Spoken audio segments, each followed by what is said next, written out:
skipping the intro, we're just going to be jumping straight into this. And so I got you guys a couple of very good class setups. So we're going to be going over the ISO, which is insane. Following that, we got the M4, and then after that, we got the Vaznev, the TAC-56, the Lachmann Sub. This is a very underrated setup. You guys actually got to try it out. Got a few search and destroy classes, but it's pretty much these same classes just on like a different perk setup, and I'll be going over like these perks. For the first AR I want to go over, this is going to be the ISO, and I think this is actually my new favorite gun in the game. It feels like a man of war. It's like slow firing but very hard hitting. This is like a better version of the TAC-56 at like close to medium range. Once you get to like medium far to far range, then I believe the TAC is a little bit better. When we take a look at the recoil, you guys can see very low recoil on the weapon, and you guys saw me running around. There's a lot of mobility. This is for sure my favorite ISO setup. So for the attachments on here, we got the shark fin for a lot of stability, and then we got the optic because the iron sights. Here, I'll show you guys. The iron sights on this thing are so bad. Like, you definitely can do very good with these. It's just like there's so much going on that it's like, no, that is too much of a distraction. Just throw on a sight. You'll do way better. For the tuning on the sight, we're just going to increase that flinch resistance and then make it a little bit farther away. This is going to be personal preference. The farther away you have it, the less visual recoil you'll have, but the enemies are going to be a little bit smaller, and so you just got to find your happy medium. I like it right around there. I kind of run the same tune on every single gun. For the tuning on the shark fin 90, we're just going to increase that horizontal recoil control, which is the recoil stabilization. Then you want to increase the aim walking speed, allowing you to strafe a little bit quicker. For the other attachments on here, we're running the X10 grip, which is going to add a lot of mobility on the weapon, and then we just tuned it for a little bit more mobility. And just so you guys know, you actually can use the D-pad now, so it should be a lot easier to get the exact fine tune. The sticks still mess you up. Like, I'll tune it and then my dead zone still mess me up, but it's a little bit easier now. On the stock, this one is honestly personal preference. I really like the RCOM or the res. On the other builds, I have the RCOM, but for this one, I'm liking the res too. Pretty much the same thing. You just get more mobility with this one, but then you have more cons, so you just got to pick whichever one you want, but I'll give you a great tune for both setups. So the tuning on the res is going to be a mobility increase in the ADS speed and the aim walking speed, and I got a couple different very good builds for the weapon. I'll go over my other ones. This first one we went over is pretty much good in any scenario. If I'm playing search and destroy, I won't run a magazine, but for like respawn, I found the magazines very nice. This next one's going to be a no recoil setup. So on the no recoil setup, it's pretty much the same thing, but instead of running a magazine, we're just going to be running a muzzle. If I'm playing search and destroy, typically I will run this one because every shot counts. For the tuning on the castle comp, we are just going to be increasing recoil stabilization. Then we're going to increase that gun kick control, which is going to reduce the vertical recoil control. Sometimes I like to use the X10 Havoc. In this case, I like the FTAC castle comp, but sometimes I like the X10. It's just a personal preference thing. For the tuning, it's the same thing on either one of those. And then for the RCOM stock, we're just going to be furthermore increasing that mobility. And just so you guys know, this isn't based on a linear scale, so you get the most amount of ADS speed when you increase it here rather than if you were to max that out. For the next ISO build I want to go over, there is actually a lot of builds for this weapon. This weapon is just like for sure one of the best weapons in the game. I just love it so much. This next one though, gonna be more of a range setup. I'll typically use this on like the bigger maps, especially on search and destroy. It's exactly the same as the other one, but we are going to be running a barrel on the weapon, which is going to increase that damage range. For the tuning, we are just going to be increasing that recoil steadiness, furthermore decreasing the horizontal recoil. Then you want to increase that damage range just to maximize the overall firepower of the weapon. The last one I want to go over, that's going to be like a mini setup. This thing is so freaking fun to use. I don't think it's like that good, but if you're trying to rush around like on shipment, this thing will slap. Got the 45 round magazine on there. We got the X10 Havoc with like the same tuning. We got the stockless mod, which you cannot tune, but this adds a lot of mobility to the gun, although we are losing a lot of recoil control. For the optic, again, we're just going to be running one. If you don't want to run an optic, honestly, I would run like the armor piercing rounds and tune it for damage range and bolt velocity, or you can add maybe the TAC laser. Sorry, the VLK laser. Pretty much just a personal preference thing. Feel free to do whatever you want if you don't want to run an optic. And then for this setup, we are going to be running the RCQ barrel, which is going to increase that mobility by a ton, although it completely kills the range and recoil control on the weapon, so that's why I only use it on these small maps. For the tuning, bring up the recoil steadiness and the damage range just because it really does kill the damage range, so we need to maximize that, and the mobility is already pretty good. When we take a look at the setup, you guys can see you can move around pretty quick. If we took off the 45 round magazine, we'd run around a little bit quicker, but then you got to reload all the time. The overall recoil control is surprisingly still pretty good. Like, I can beam that back target like somewhat easily. We are missing some shots, but it's not like that bad for this mini setup. Before we get into the next setup, I just wanted to let you guys know that literally I'm running these same perks on every single setup. The only time I switch these perks if I'm playing search and destroy. For the field upgrade, I just found munitions box and trophy system is going to be the best thing. Then we got the stim and the semitech. Sometimes if I am playing on like a map like shipment, then I will throw in like a drill charge, and so it really depends on the map, but 99%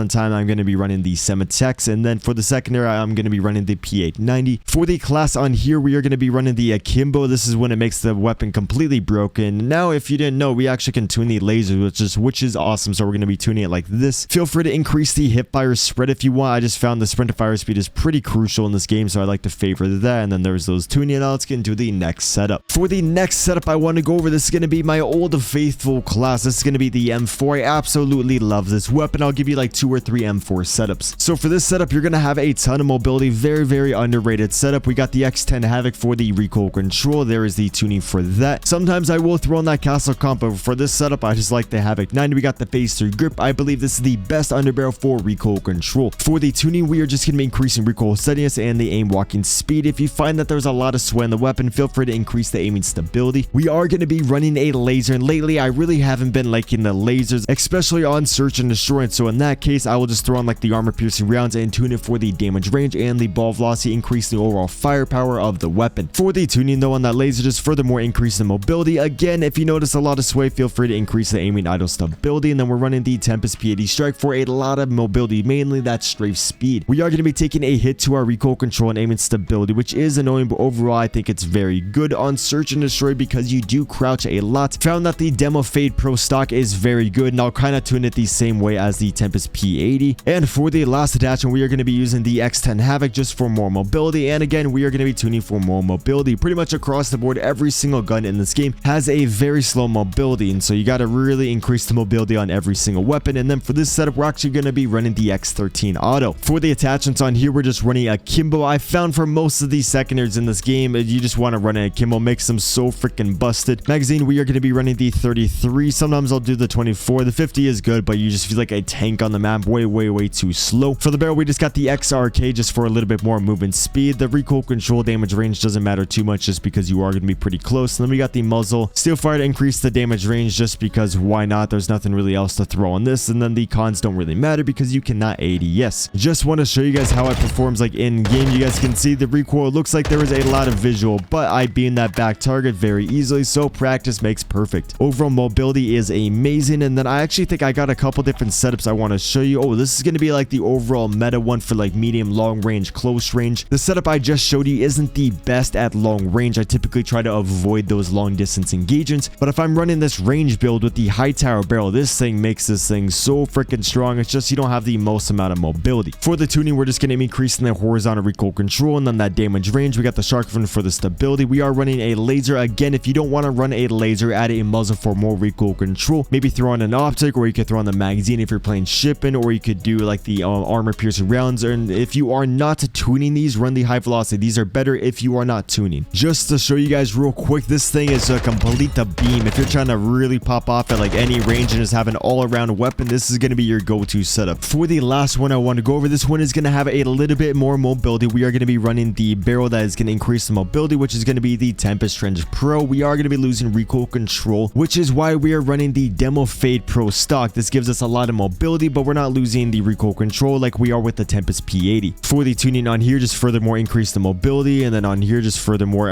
actually increase the damage range because it is bringing down the ball velocity, making the gun a little bit wonky. Typically try to avoid those long distance engagements. And then the recoil steadiness, aim walking speed, I kept that in the 0. F-Tech castle comp on this setup. For some reason my stuff did not say, but this is the best tuning for that. And then phase 3 grip with the same tuning, and that's going to wrap it up for the M4. Next up, boys, we got the Nope class. This is pretty much the class that you just say, nope, you're not doing that to me. This is going to be the after nerf Vaznev setup. If you didn't know, the damage range on this thing recently just got nerfed, and so now it's not going to be as good until you make the Cbass setup. So now this thing is going to have a little bit less mobility, but you have a lot of damage range, making it feel a little bit better than before. When we test out that movement speed, you guys can see it's pretty good. Recoil control, very easy to beam those enemies. You guys shouldn't have a problem whatsoever. Since this is going to be an SMG, I'm going to be rushing a lot. I favor the knife so I can run around the map a little bit quicker, but a lot of the time, you know, I'll just throw on the pistol. It's whatever I'm feeling based on that map. So the most important attachment on this build is going to be the cast barrel. You actually get more damage range than you do with the response, but you don't lose as much mobility, and so this one feels a lot better. And then for the tuning, bring up the aim walking speed and the ADS speed. Tried out increasing that damage range. It just made the weapon like a little bit too slow, and so I just do way better like this. And then we got the Bruin Pendulum. I believe this is the best muzzle for the SMGs. For the Lachmann Sub though, I do run the lock shot just find myself always doing better with that. And then you just want to increase the vertical recoil control and the horizontal recoil control. For the underbarrel, again, we are going to be running the shark fin. This is just a very good underbarrel because it adds a lot of pros and we really don't get any cons at all. So it's just super nice. For the rear grip, again, true tag grip just to furthermore increase the mobility and want to tune it in that same way. And then lastly, for the stock, we are going to be running this one, which adds a lot of mobility without that many cons. Tried out the Marquise. I just don't like how we're losing recoil control. Yes, you do ADS quicker and the crouch movement speed is nice. It's just that recoil control is super annoying. So I'm just going to stick to this stock. And then for the tuning, increase the ADS speed and the aim walking speed. And so I do want to go over one more very good setup for the weapon. This is going to be the same exact thing. It's just you're really not going to have that much damage range. So I don't really recommend it. But if you want to maximize that mobility, pretty much run the same thing. But with the armor piercing rounds, mine is just bugged. So I really won't use this setup until they fix this. And when you do throw in the armor piercing, tune it for the ball velocity and the damage range. With all that said though, I think that's going to wrap it up for this setup. Now let's go over to the next one. This is going to be my easy one. I call it easy because you literally just sit back, let the enemies challenge you. That last setup and this setup, I believe, are the two best guns to be using ranked. The ISO might be very good in ranked. I just need to wait for Exclusive Ace to make his video, which he goes through and he like shows you all the detailed stats. So I don't know if it competes with the meta. It just feels like it's the meta. So I wouldn't be surprised if the ISO is better. So this is going to be the TAC 56. Not the best amount of mobility, but you don't really want to rush with this weapon. You kind of want to zone areas, let the enemies push you, and you will literally never die. For the attachments, we got the phase 3 grip just to maximize that recoil control. Previously, I would run the shark fin. Honestly, in like public matches, you can get away with the shark fin. Say you're playing some very good players where every single shot counts, you might want to run the phase 3 grip. You're gonna literally just completely beam everyone with it. It just helps the weapon a lot.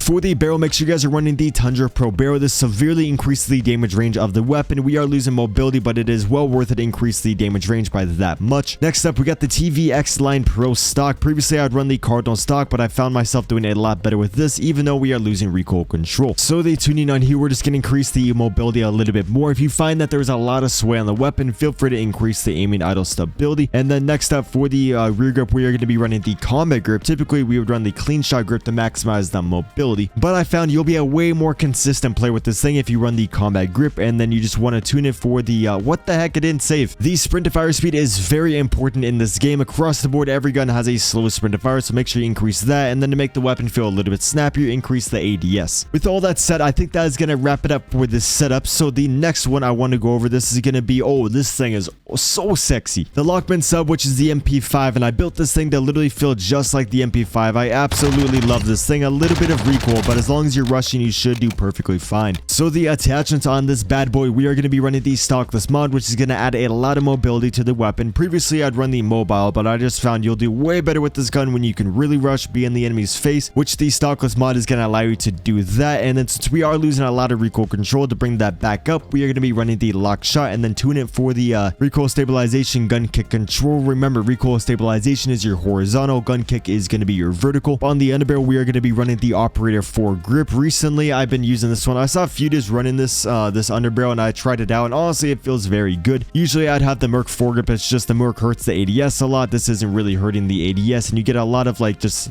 hip fire accuracy control. Just makes you beam the enemies. Just trust me. On the tuning, you just want to increase hip walking speed and the ADS speed. This honestly is a very good class for search and destroy. And then lastly, you guys want to add the Lachmann TCG grip. On that tuning, you just want to increase the ADS speed and the sprint to fire speed. And sometimes it's really weird. Like you get the most amount of sprint to fire speed on this attachment when you max it out, but on some of the other guns, you get the most when you bring it to here. Like it's very inconsistent. I wish it was just consistent. That would be super nice. With all that said though, I think that is going to max it up for the top 5 best class setups in my opinion in the game. I play this game a lot. Just trust me, these setups are going to be a complete banger. Lastly, I just want to go over one more thing. If you are a search and destroy player, these are the perk setups I recommend. Just doing double time bomb squad, fast hands, quick fix. Say your teammates or you get your trophy system and you want to use that at the beginning of the round, you can also just cut off those flank routes with the trophy system, so then you don't die by like a spawn nade, which means you don't really need to run the bomb squad. So in those cases, I'll just swap out bomb squad for the battle hard, and that's pretty much if you have your trophy system and you don't want to use your dead silence. Pretty much you don't want to die by a spawn nade. On the field upgrade, I found dead silence is the best. I sometimes like to use the portable radar, but I just found it's a lot quicker just to pop that dead silence, not have to like pop it and then choose which one you want. Just a lot quicker with the dead silence. On the lethal and tactical, I always run a stim. On league play, you got to run like a stun or a flash. So I might start running those a little bit more often just to get used to that for ranked. On that lethal, sometimes I'll throw on a Semtex, but usually I just run the frag grenade. You can always get like a spawn nade pick. It's super clutch. So I hope you guys found this video helpful. If you did and you want to see more videos like this, make sure you hit the subscribe button down below, and a like is very appreciated. With all that said though, thank you guys for watching and have a great rest of your day. I bought a yard today, I'm painting all yellow like a bird.